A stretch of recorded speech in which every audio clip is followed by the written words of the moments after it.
Welcome back to another episode of Motivate, Grind, Succeed, the podcast. I am Rasean, your host, as well as your favorite internet neurotransformation coach. And today, guys, we are going to be talking about how to have a better day. And we're going to be going through 3 simple steps on how to do so.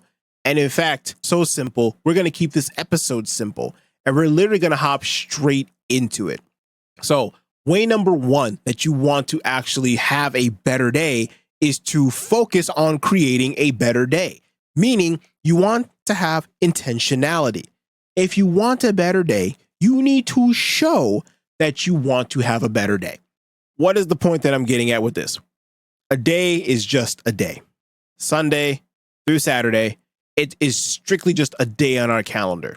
The reason why we have good days, bad days, mediocre days, okay days, whatever, it's the feelings that we attach to it.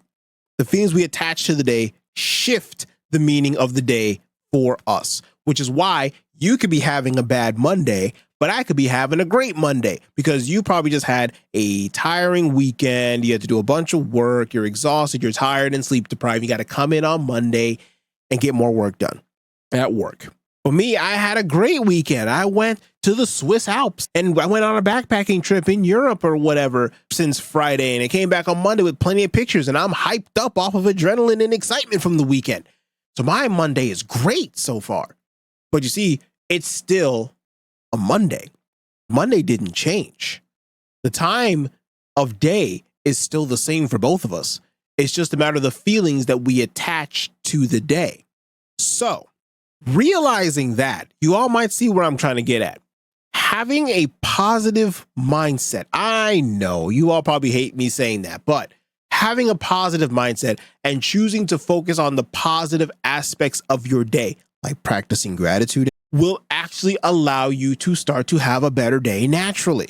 In a later episode, we're actually going to go through a bunch of science that's actually going to show you, I have like 7 to 10 different scientific articles that are going to show you why it is that positive thinking and gratitude practice and all these kind of things, they actually work. They're based on science. So it's not just fluffy pie in the sky ideas that are being thrown at you. There's science to back up why it is.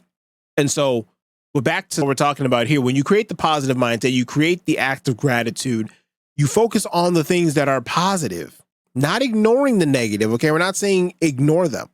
But when you choose to focus on counting your blessings, finding the things that are positive in your life, focusing on those, and then actually making an effort to bring those forth and really trying to focus on those, that is when you're going to start having a better day.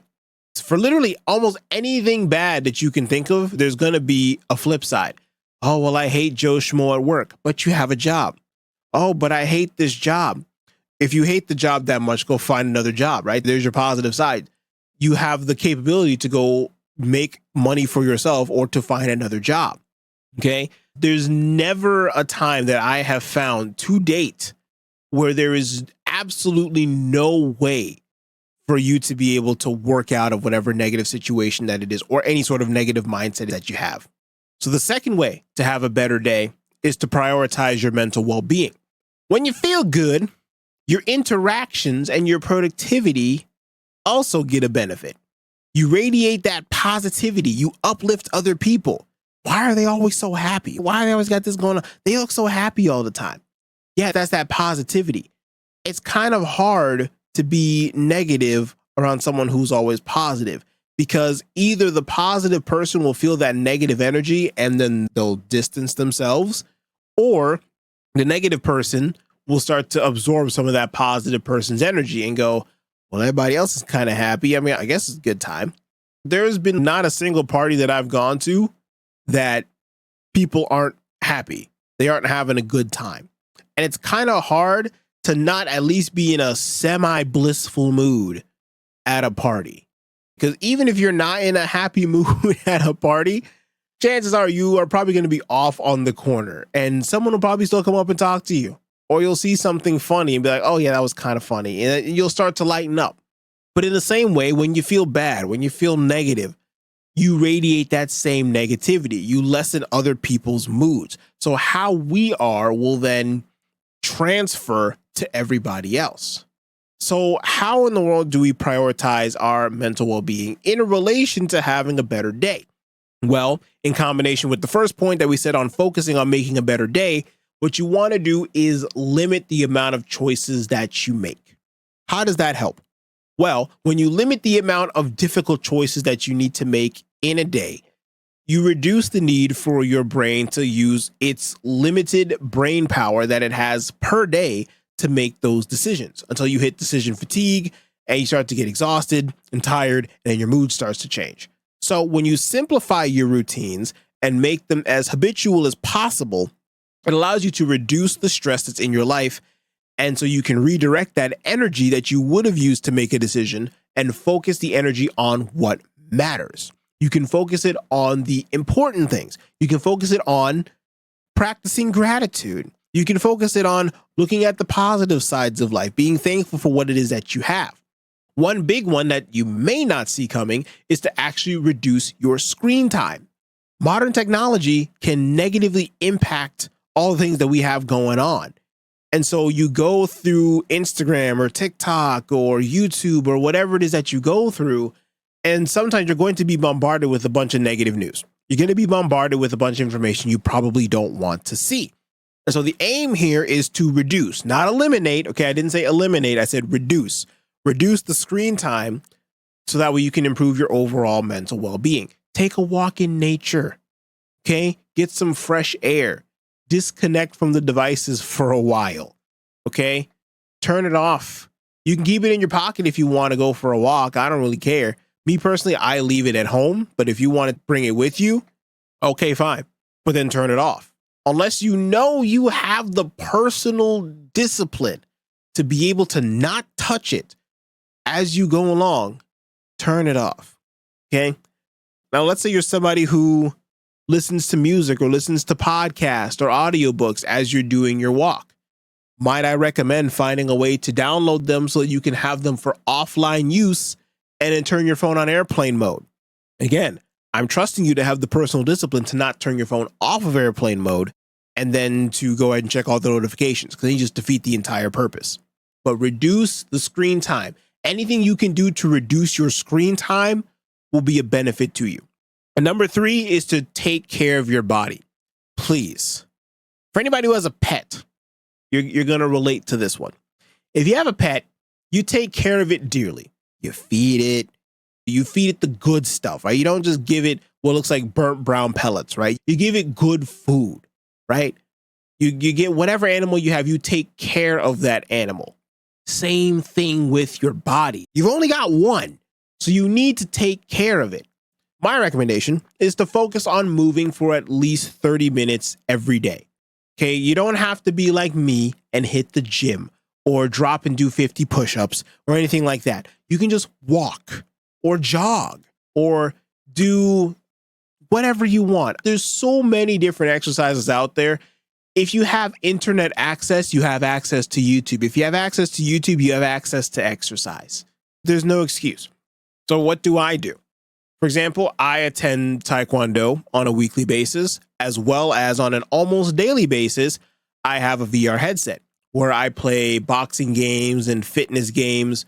So the thing with that is you want to make fitness fun, right? If fitness feels like a chore, you're not going to do it. I know I haven't made a mention of this in quite a while, but our 4 foundational pillars, where fitness is one of them, you want to make it fun. Find a way to make it enjoyable. So if going for a walk is taxing and tiring, and you don't want to go for a walk, add some music to spice it up. Add an audiobook so you can learn something as you go. Or do like me. Find a way to make video games fun. Because I still love video games. So I have a VR headset. So instead of just, playing games while sitting down, for anybody who has a VR headset, you'll understand what I'm saying. Just make your virtual space that you can play in that the headset recognizes bigger to like room scale, and then move around. Make it an effort to actually move physically. Like if you're playing something like Beat Saber, don't just move your wrist, actually move your entire body with it. Simple things like that can get your body moving and overall increase your well-being. The reason why I know this works is because I was playing my boxing game on my VR headset, and what I tend to do is I also tend to have a battery attachment. I'm getting a little bit geeky, but hold with me for a second. I attach a battery bank to my headset so that way I can have longer play sessions. And what I realized was that when the headset was about to die, because the battery that I was using had run out, I realized I was playing that boxing game for over 3 hours and I didn't even realize it. I was dripping sweat. I was out of breath for 3 hours. Let that sink in. I was playing a boxing game for 3 hours. Now try to get me to do a workout in the gym for 3 hours. I like going to the gym, but it's even a challenge for me to get over an hour and a half. Needless to say, 3 hours. But here I was with that kind of time. And it just passed by, no problem. And yet I got physical activity in. So when you make it fun, you make it enjoyable, time will pass and there's no problem. This is why I always recommend, if you can, play some sort of a sport, because it's no fun to run a mile. But if you enjoy playing soccer, which is what the rest of the world calls football, or if you want to play American football or rugby or ultimate frisbee or whatever, it doesn't matter. When you make it fun, you play a sport, you're getting your body moving. And when your body is moving, your body is happy. So those are the 3 tips that I have for you on how to make your day better. Simply, number 1, focus on being intentional with saying, I will make today a better day for myself, and understanding that you have the power to do so. Second is to prioritize your mental well-being by simplifying your routines and reducing your screen time. And third is to take care of your body by moving it and finding more ways to make fitness enjoyable and fun for you. That's what I got for you.